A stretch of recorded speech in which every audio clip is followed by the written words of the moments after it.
Congressman Leviste. Distracted ang maraming congressman dahil sa baka madawit sa flood control anomaly. Alamin natin ang detalye ng balita mula kay Kabar MJ Mondihar.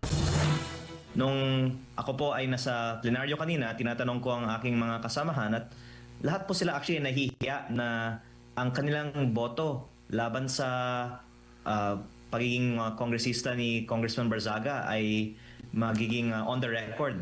Yan ang assessment ni Batangas Representative Leandro Legarda Leviste kaugnay sa 60-day suspension ay pinato ng Kamara laban sa kapwa congressman na si Kiko Barzaga ng Cavite. Ani Leviste, pinadalo umano ang lahat ng congressman sa plenary session para makakuha ng 2/3 of votes na kailangan para parusahan ng isang mambabatas. Isa si Leviste sa 5 kongresista na tutol sa suspension. Pinuna naman ito ang kawalan ng accomplishments ng Kamara sa pagpasa ng mga mahalagang panukalang batas. Saan niya wala sa focus ngayon ang maraming kongresista. Dahil ang preoccupation ng maraming mga miyembro sa Kongreso ngayon ay huwag sila sanang madawit sa mga flood control investigations. Ang sabi nga po ng Ombudsman ay 10% ng Kongreso ay iniimbestigahan ngayon. At baka ang kinakatakutan ng ibang mga miyembro ay pagkakanta ang 10% na yan, baka almost 100% sa mga members ay in some way ma-implicate sa mga flood control controversies. Isa rin daw ang 20th Congress sa pinakatahimik na kongreso sa kasaysayan. Assessment ng mga veteranong kongresista ani Leviste. Nauna nang nagbabala si Ombudsman Boying Rimulya na posibleng magkaroon ng major disruption sa Kamara dahil sa dami ng kongresistang sangkot sa anomalya sa flood control.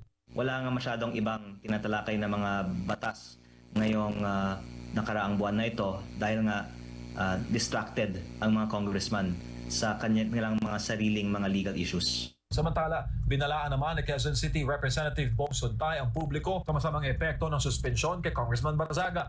I cast a no vote because imposing sanction here creates a chilling effect.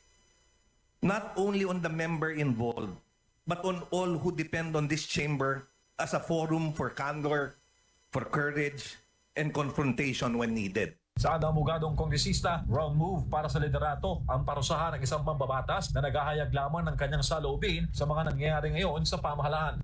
Hindi ito ang panahon para paliitin ang espasyo ng pagsasalita. Ito ang panahon para palawakin, palakasin, at pangalagaan ito. Para sa Diyos, sa Pilipinas kung mahal, MJ Mondihar, SMNI News.